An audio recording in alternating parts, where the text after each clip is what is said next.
Live from the Boom Studios in New York City, it's the Hospitality Hangout Podcast with the restaurant guy and the finance guy.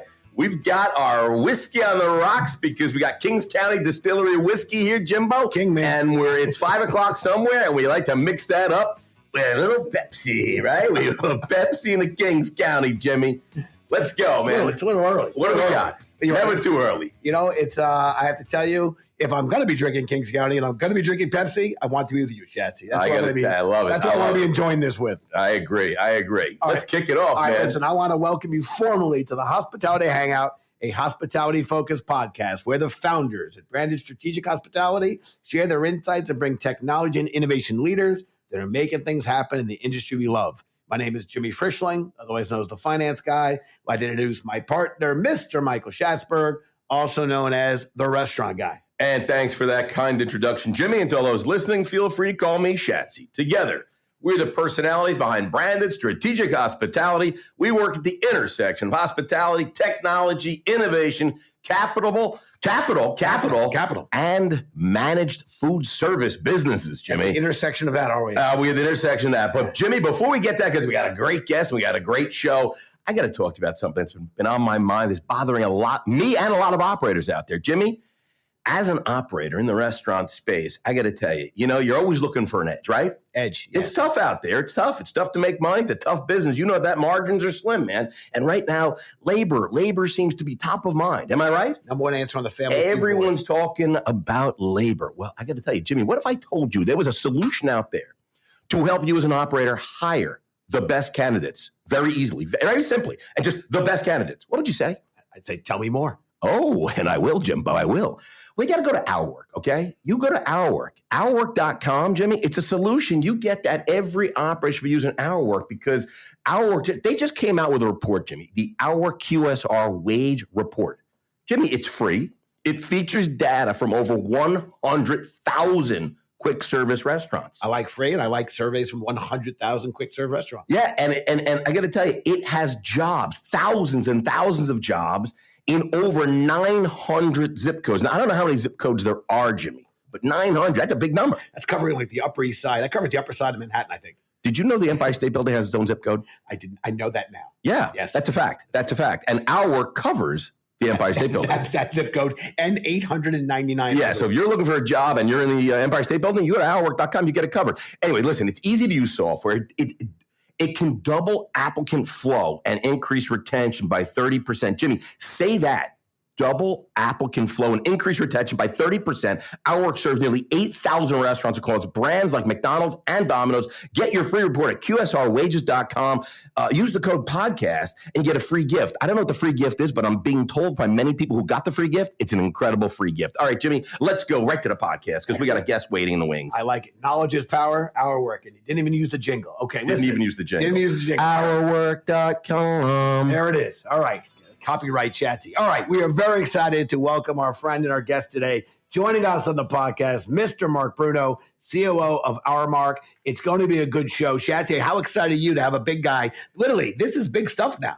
I got to be honest with Jimmy. I don't know how we get the guest. I don't know who we're doing what with, but it is amazing to have a guest like this, of this stature, in our not in our studio, but here. Yeah.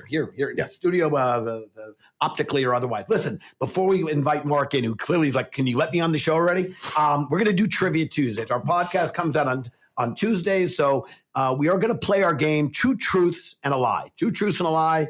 If you don't know how it works, I'm going to ask Mark, I'm going to say, rather, 3 facts about our friend Mark. 2 are true, 1 is false, and you have to stick around to the end of the episode to find out which one was I think I'm undefeated. You're very good at this game, Shatsy. In fact, I wish we could get compensated for this game because you're really good at this one. I'd be so rich. Here we go. Mark Bruno. Fact 1. Mark helped launch roadfood.com in 1999, which won Yahoo's best website of 2000. It's a good one. I like that one. A lot of detail in that. Yep. How hard to fake that one. Yeah, you can't. Okay. Fact 2. Mark finished the old 49er steak challenge in 37 minutes, 4th fastest time ever at Billy Bob Jack's Barbecue Shack. Say that 10 times fast. Billy Bob Jack's lot of detail Barbecue Shack. You can't make that up. 37 minutes, the old 49er. And fact 3, Mark has seen every one of Michael Phelps' Olympic medals in person. Jets, I know you see them in magazines on YouTube. You know what I say? Mark says he's seen them in person, every one of Michael Phelps' medals. Yeah, I got to be honest with you. He made that one up. Made that one up? 100%. Not a lot of details. But by the way, so random. It's like all the medals? That's a lot of medals. All right. Listen, remember, stick around to the end of the episode. I think I got this nailed. You think you got this one nailed? All right, Mark, we're finally bringing you in. Thank you for being Mark patient made with no us. expressions at all when I was saying. I was trying to get a tell from him, but he didn't smile at all during any of my little. He's got a poker face. Yeah, he does have a poker face. Giving you nothing. Yeah, let's never play poker with Mark Bruno. Make a note of that. I like playing poker. I'm just not good at it. Okay, Mark, let's get you into the show. Please give us a little background on yourself and, of course, talk about Aramark with our listeners. Hey, Louis, first of all, thanks for having me. I really appreciate it. It's nice to see you, Jimmy and Chatsy, and spend a little time just talking a little bit about the business and what's going on. So, as always, thanks for the invite. But no, look, business is good and things are going well. And as somebody who's worked in the industry my whole career, it's always fun to spend a little time talking a little bit about it. But yeah, I mean, I was a kid that grew up outside Chicago, and we had a family restaurant that my aunt opened, and we all worked in, and that led me to really say, I like this industry. I went off to hotel school, figuring that I would come back to Chicago and, open another family restaurant or do something with the business. But I found that it's a whole big world out there. And as we all know, there's a lot of opportunity across food service globally. And so I ended up doing a summer internship with Aramark. It was actually ARA back in the day. And fast forward now 30 years, I just celebrated my 30th anniversary with Aramark. I've spent my whole career here, and it's really been spectacular. I've been able to go from a summer intern to a management trainee now to the chief operating officer overseeing our businesses across the U.S. I get to participate in all of our Olympic events. And Ooh, interesting. Learn You more notice about how we just brought Olympics up? Olympics. Michael Olympics. We'll see about that. But That was a tell. it's been great. It's been great. So I get to work with just wonderful people, and have seen things all across the globe in my travels and my career. I'm a really lucky guy that I've been able to do this kind of thing. So, Mark, before Chatsy jumps in, has anyone called you the Cal Ripken of the food service industry or of Aramark? I mean, summer intern, 30 years later, C-suite now. Talk about loyalty, commitment, you to them and them to you. I think that's an awesome story that to have such an experience and to evolve with a single company, and one that has the prowess that Aramark does in the space. Well, I think it's a great point. I mean, it's not usual today, but there's a lot of examples like that at Aramark, my colleagues who have done similar things. And I think part of it is just the type of company we are, right? Sure, it's large and people know that we've got a lot of size and scale, but the things that we get involved in and the types of clients we serve across all different industries is really something special. And that's, I think, what gives people the opportunity to have an incredible career at a company like ours. It's not for everyone in terms of the way people's careers will progress, but it certainly has been for me. And I, again, feel very lucky and fortunate to be able to participate in some of the things that we've done. And I've had a lot of fun all along the way. But I mean, you must have. I mean, 30 years there. I'm just looking. I mean, you guys you guys do Super Bowls. You do World Series. I mean, you do political conventions. I mean, you guys are you're like the world's largest. I mean, you do the world's largest events, or the Olympics and things like that. So you've seen it all 30 years. I mean, tell us a little bit about that. Yeah, look, I mean, Aramark started as a small company that's grown over time. We've got 275,000 employees around the globe. You guys need our work. I wrote it down, Jimmy. So I was listening to what you were saying. So we're headquartered in Philadelphia, but we serve all across the U.S., 19 other countries, and we've got thousands and thousands of client locations, and we serve millions of customers each and every day. And it's fun, whether it's sports and leisure business, our college, university, K-12 business, serving education, healthcare, business and industry, refreshments. I mean, the list goes on. So the size is big, the scale and complexity is massive. And to your point, Shatsy, some of the some of the big events that we get to participate in are really something special, right? It takes a special breed and a special character to to execute one of these big events. I use the example once, if you got a call, if you're running a restaurant, you got a call and said the president of the United States would like to come over and have dinner tonight. You kind of stiffen up and oh my God, there's a lot of pressure. I panic. I go with the full panic, get Xanax out. Xanax would be out and I panic. So managing one of these big events, take an Olympics or, as you said, a Super Bowl, now you got almost every world leader attending. And you've got, thousands and thousands of people, and you got millions, if not billions, of eyeballs watching on TV. The complexity and stress can be pretty high. You got one chance to get that right. And I have a lot less hair than I did when I started my career, and part of it is because of 30 years ago. You should have seen that.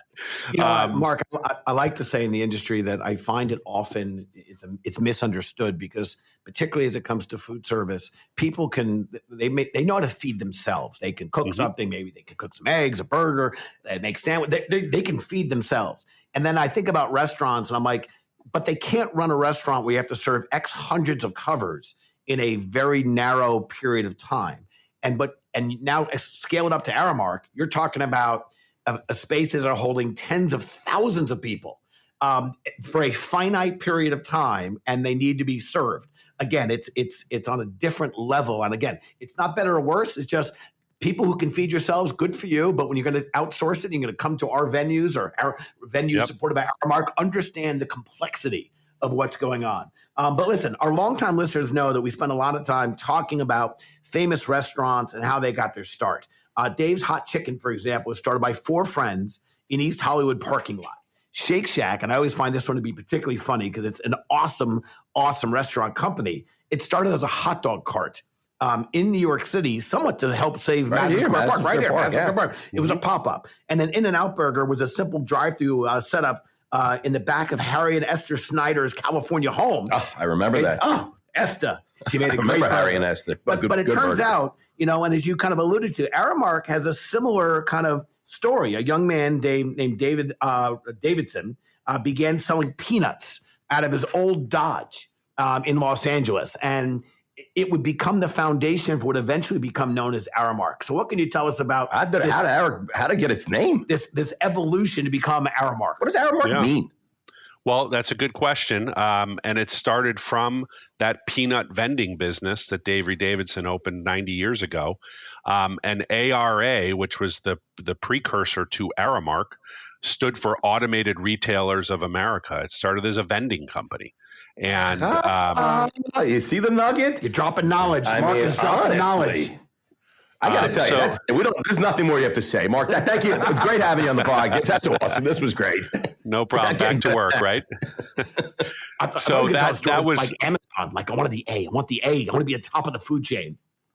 Yeah. So look, it started as a vending company, and over time we grew into serving, different types of clients and getting into the food service arena. And today it's really about serving food, managing facilities, and uniforms to these different types of clients and all the different types of industries that we serve. It came to be by, you talk about big and small, right? We have to focus on serving a high-end meal to a head of state, to executives, to big wigs across all different types of industries, to feeding masses, right? 80,000 people coming to an NFL game, or tens of thousands of athletes that are preparing for their Olympic event in the middle of a country halfway around the world. So we do everything in between. But at the end of the day, the core passion that we've got is serving customers. Serving our clients, right? Because we're guests in their home. It's one of the things that people don't really understand when they think about Aramark. Oh, it's big food. They see our trucks on the road, delivering uniforms.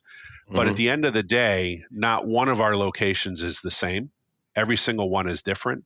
And other than a couple of our offices around the country and our global headquarters here in Philadelphia, every single one of our operations is in somebody else's house, whether it's a campus or a hospital or a business or a stadium.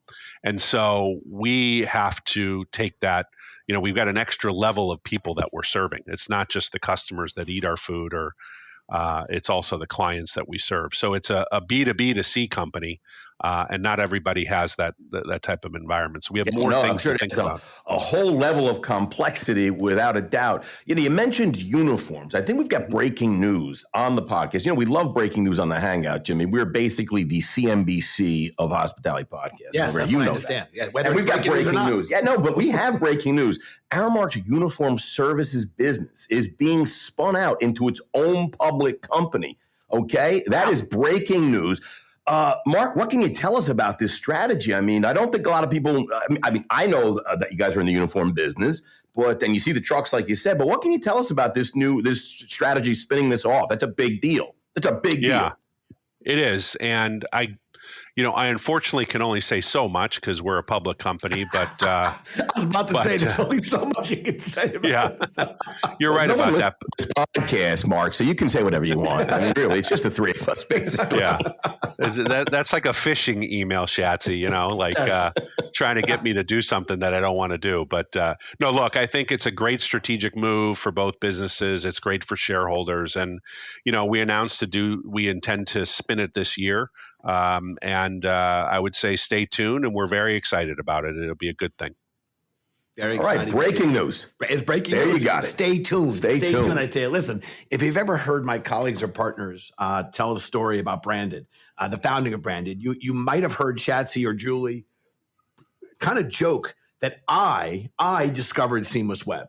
That's actually completely false. That's not true. But in reality, Seamless Web was pitched to the bank, the company I was working for in Midtown, when we were transitioning from the unruly order from wherever you want for the weekend warriors and evening workers. And they wanted to rein it in as a corporate solution, really a corporate accounting solution, trackability, accountability. And they wanted to have certain restaurants onboarded to kind of maintain control. So my only value add was quickly calling Shatsy and saying, hey, we have a restaurant and a few restaurants in the delivery zone. We should look at this platform so we can continue to order food from our joints. And that was good fun. But, in the spirit of Michael Jordan, who says, about missing 100% of the shots you don't take, I would say that, while we were all onto something early adopted, it was as early adopters of Seamless Web, it was actually Aramark that scored. And you guys hit the winning shot when you acquired the company back in 2006, with the acquisition of Seamless Web. Fast forward today, we all know Seamless was spun off. It merged with Grubhub, which was then acquired by Just Eat, Takeaway. My question really is around Aramark's acquisition strategy. Are you continuing to look at those types of shots, pun intended, in the acquisition area, or is there anything you could share, along those lines of your strategy? Is it acquire the best in class? Is it build? But what's your thinking on some acquisition opportunities? Way ahead of themselves on that purchase. Way ahead of themselves. Yep. Yeah, at the time, I remember it was a little bit non-traditional for people to think about Aramark getting into that Someone space. got $5 bet for that acquisition, Jimmy. Ooh, I don't know about that. You don't think so? I don't know. I don't know. All right, Mark, tell us. It was a home run, to use an intended pun. Nice. Okay, then someone got a raise then. Yes. A promotion. It was Mr. Bruno's idea. It was certainly not my idea, but I thought it was a great one when we engaged in it. And, look, we serve corporate clients. It started as a company that served, essentially late night options for folks working on Wall Street and law firms, financial firms, et cetera. And, fast forward to today, it's obviously a way of life. At the time, it was kind of isolated to Manhattan and a certain clientele. Now it's widespread. So It was a home run in the sense that it gave us another offering to offer our clients that we served. But ultimately, it was really its own company that, as it grew and the space grew, it made a lot of sense. Grubhub came in and acquired it. And, ultimately, it was wonderful for Aramark. I think, to your question, the intent, we have the same type of philosophy when we think about M&A and partnerships, really because, for us to bring innovation to all these different client locations we have, sometimes we think about, do we have the capabilities and we just build it ourselves? Sometimes we think, all right, is there something that we want to either borrow or partner with? And sometimes we buy a capability. But ultimately, what we're looking for when we think about M&A is, does it bring us a capability that quickly that we don't have and we can scale across our footprint? Does it bring us some sort of access to technology or innovation that, we wouldn't be able to do ourselves?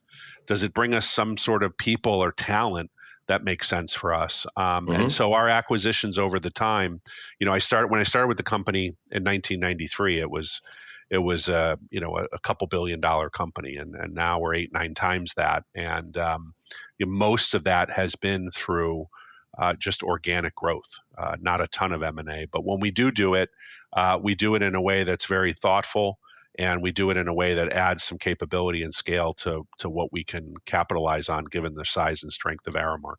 A lot of what we do is partnerships. Yeah. Yeah, no, but it's great. I think it's a good segue into, as you talk about partnerships and things like that.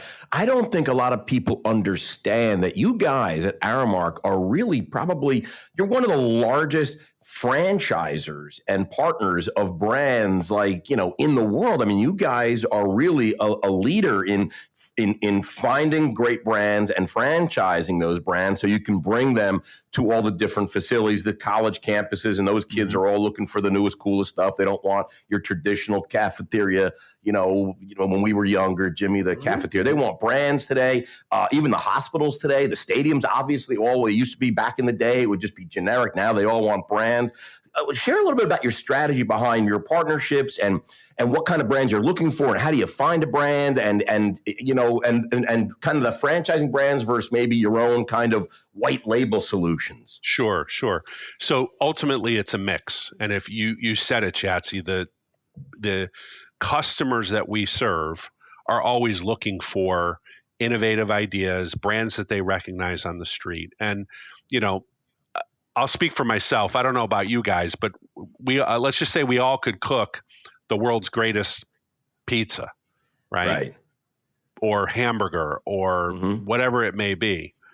But there's brands out there that mean something to individuals. And so we could try and fool ourselves and serve millions of meals all white label, or we can invite in others that do it very well and have brands that resonate. So I'll give you a quick trivia question. So you talked about Shake Shack. We're getting trivia from you. I mean, look here. This is, I'm going to put you on the spot here. Let's do it. Interesting. You talked about Shake Shack and opening, with a hot dog cart. That was location number 1. Where was location number 2? Ooh.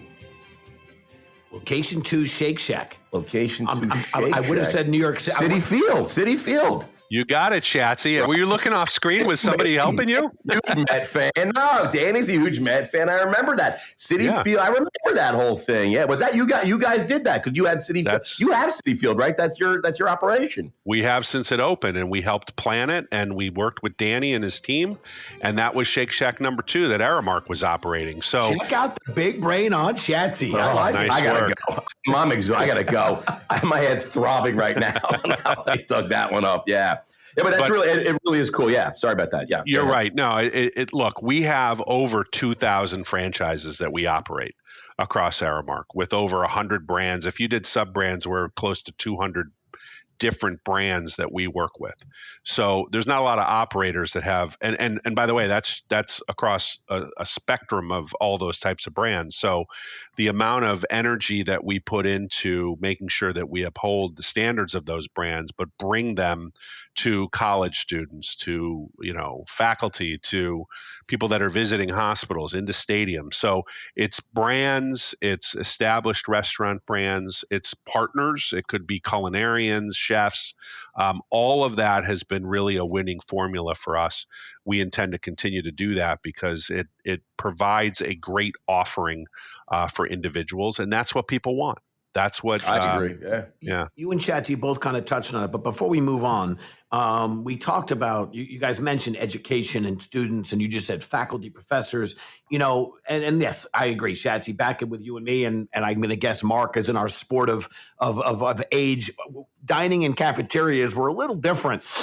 Pizza Fridays, Jimmy. I love that Pizza Friday. Yeah, was it fried? Is the food fried? Is it beige? Was it beige is good? Well, it was pizza on Friday. But I think you're alluding to the movement to sophistication while you still have to be consistent.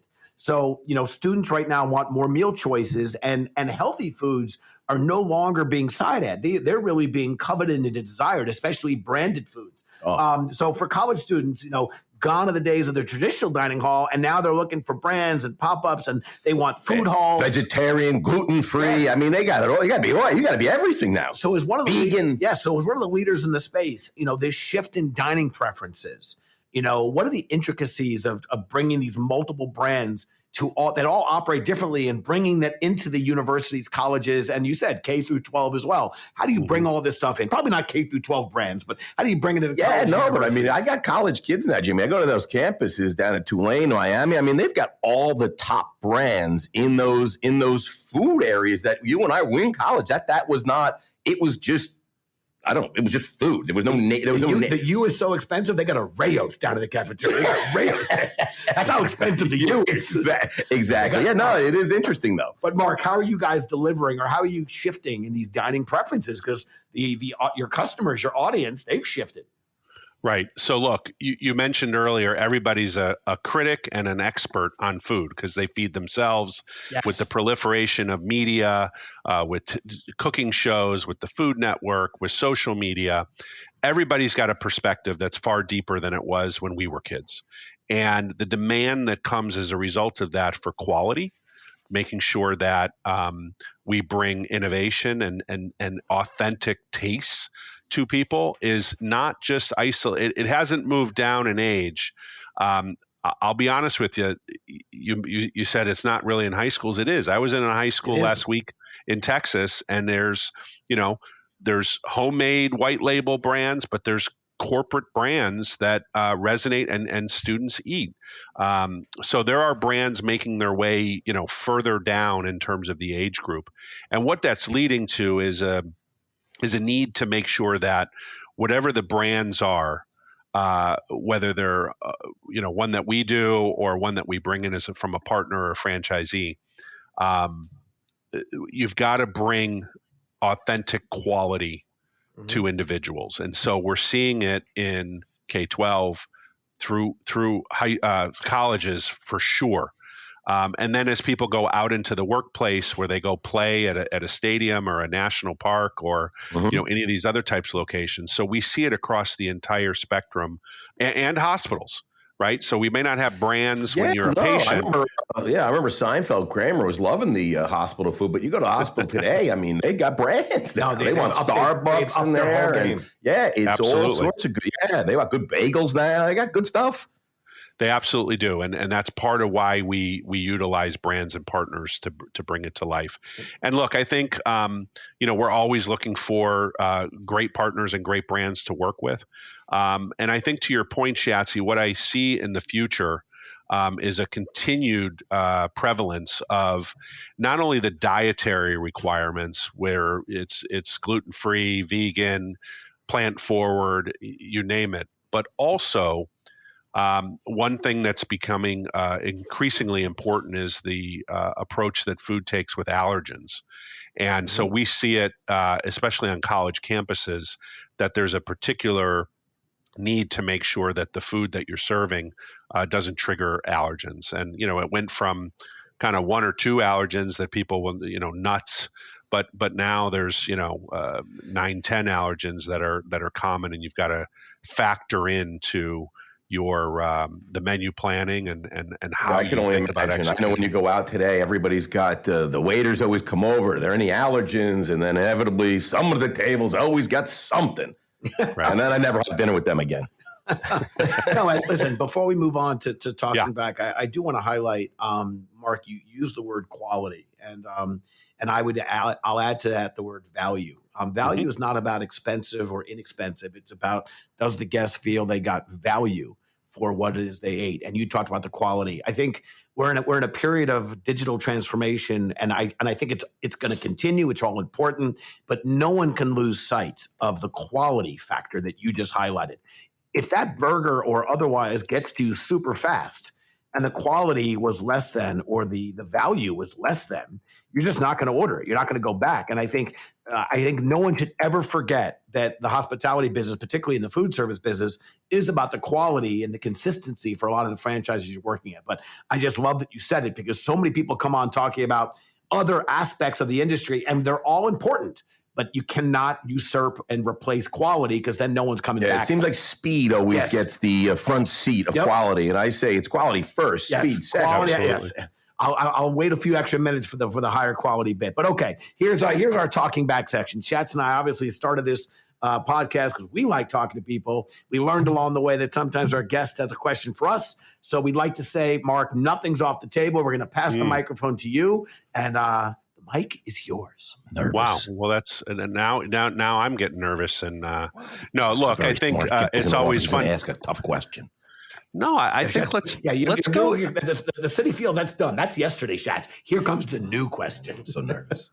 I might go easy on you guys. I would love to know 3 things for each of you that are always have to be in your refrigerator. Well, that's thank you, Mark. That is easy. That's actually, I like it. Yeah. I like it. I mean, for me, first of all, there's always white wine in my refrigerator. Ding ding! I would have said that for you. There's always white wine. Yes. There's always vermouth. Always Antica formula vermouth. You're setting a theme here. Because I always have to have a Negroni and white wine, and then ketchup. There's always ketchup.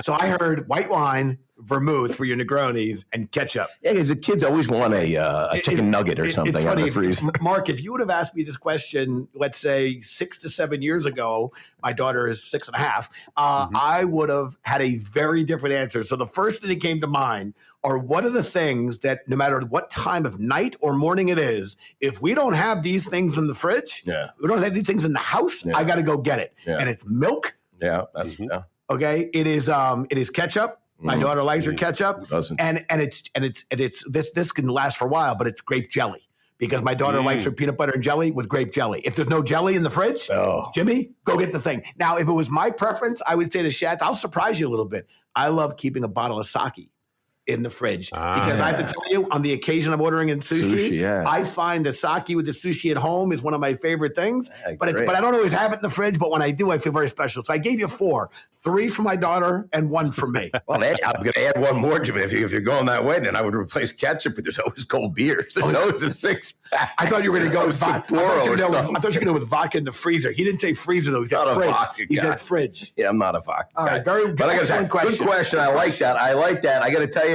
Now we got to jump into a little food service feud, Jimbo. Okay, it's time to play a little celebrity edition food service feud with Mr. Bruno and the finance guy. Okay, we every week in LinkedIn we do a whole bunch of polls, a lot of questions on LinkedIn. We ask over 100 million people on LinkedIn. 10. We asked 10. 10 people respond. We ask over 100 million people a question or a series of questions, and we've got the top answers on the board. Mr. Bruno, are you ready to play?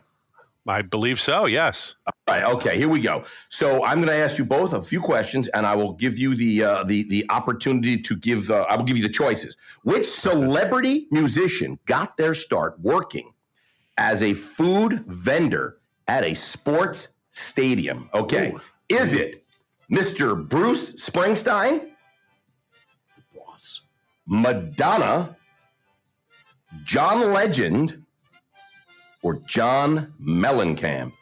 I'll go ding. Oh, well, Jimbo, I don't know it was a time thing, but yeah, that's fine. Go ahead. I could defer to you, Mark, but I'm going with Mellencamp. I'm going John Mellencamp. That was going to be mine answer too. I got to tell you, it's a good answer, and it's on the board. Mr. Bruno, would you care to guess? I was going with Mellencamp. I think the other 3 now.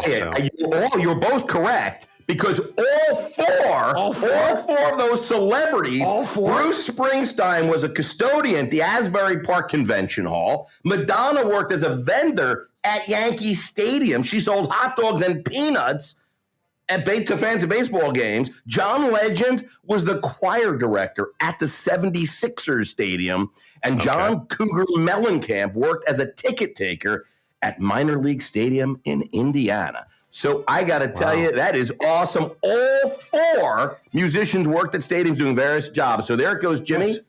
That makes them better people. I got to tell you, let's do that every week where no matter what answer the guest or I give, we're right. That is so much better then I usually embarrass myself in that. And this time we were correct. I love that. Well, let me ask you something. Do you think that if Yankee Stadium were using our work, that Madonna could have used our work? She may never become Madonna. Would never become Madonna. She would have just gone up the food service food chain. Yeah, we may never have had that whole Vogue. Remember Vogue, and strike the pose. I like how the 4 people, you could have gone with Bruce on that, but you went with Madonna. All right. I like Madonna. You know, it's one name. It's like Shatsy. Shatsy. Yes. You always say that I'm like Madonna. And Cher. And Cher. You say I'm like Cher a lot. Shatsy, yeah. Well, anyway. Shatsy's like Madonna. And yeah. Well, that's a good one. That's a good one, though. That's a good one. Listen, at the top of the show, we played the game. I gave you 2 truths and a lie. 2 truths and a falsity. Okay? Quick recap. Here they go. Fact 1. Mark helped launch roadfood.com in 1999, which won Yahoo's Best Website Award in 2000. Fact 2. Mark finished the old 49er steak challenge in 37 minutes, 4th fastest time, at Billy Bob Jack's Barbecue Shack. Love the name. And finally, fact 3. Mark has seen every one of Michael Phelps' Olympic medals in person. Shatsy, Mark was dropping hints about Olympics. He's Aramark's hosting Olympics.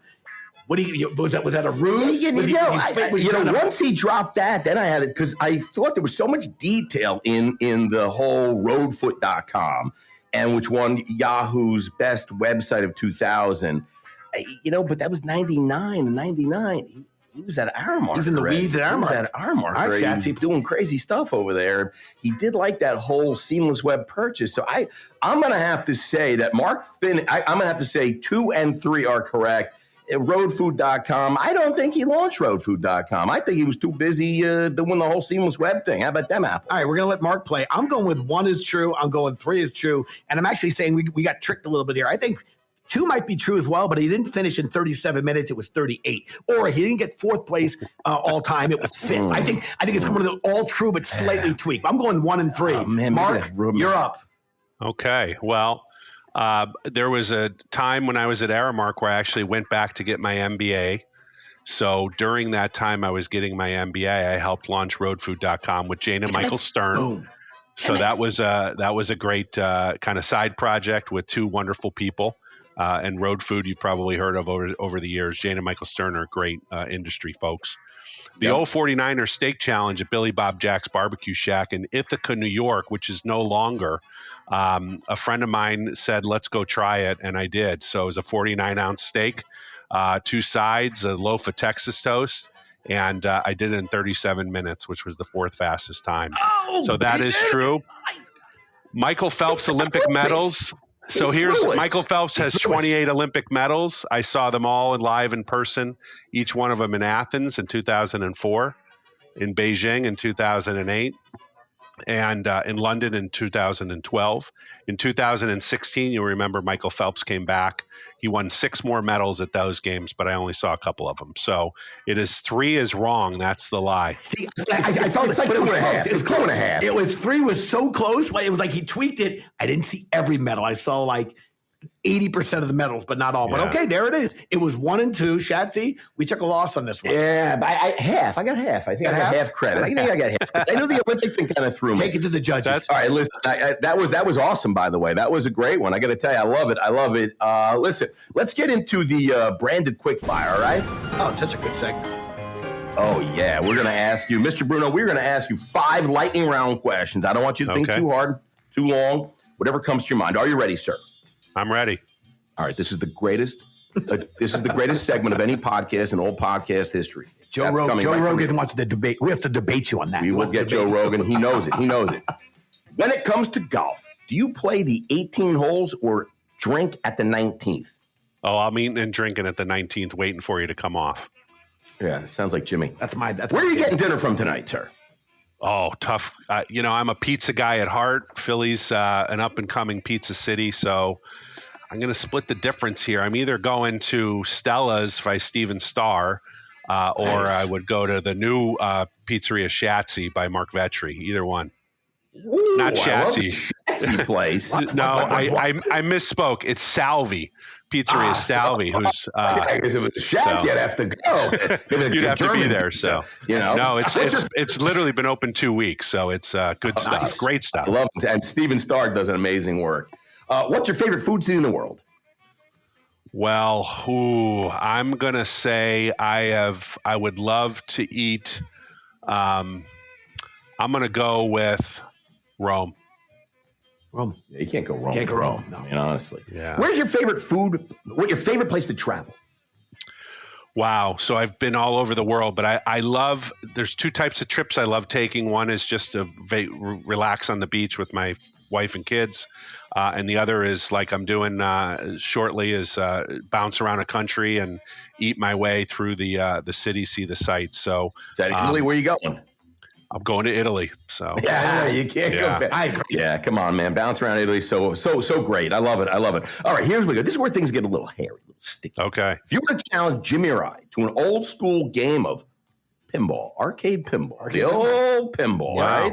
What do you have better odds of beating? So I have a couple of old school arcade pinball games. So I'm going to say I'm pretty damn good at it, but something tells me You save the ball with the flipper and keep it up there? yeah, something tells me that Jimmy is a master. So I'm going to say I could beat Shatsy at that. Yeah, because Jimmy's a New York City kid. I feel like they had pinball machines. We had pinball machines. You know, in Times Square. Actually, I think I got a decent pinball game. Although I thought he might have gone with you. I mean, meaning beat me, tougher to play against you because you basically spent your entire youth. I was more video games. You were more Video games, like Asteroids That's a and good point. Pac-Man. I was not being social at the arcade. You were playing video I was games. sitting on a couch in the basement with a TV and doing some Nintendo. First time I got mugged, by the way, at an arcade playing pinball. We're on 42nd. 70-something at First Avenue. I had my quarters lined up, and the gentleman walked over and goes, "You can leave now." But my quarters. He goes, "Leave those." How old were you? I don't know, not 10 years old. Oh, man, you got mugged at 10? Build character. I left the quarters.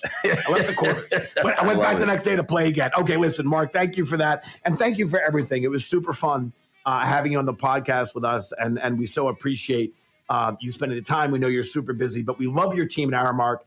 We love so many of the venues. As you said, you're playing in other people's houses. I was thinking there's that famous high school chant when the home team says, whose house? Our house. Yeah. I think at Aramark, it's whose house? Your house. We're going to make it better. We're going to make your house. We're going to make it very special. But no, really love what you and your team are doing. The industry and the innovation and the helping with this transformation we're going through. But appreciate all of it.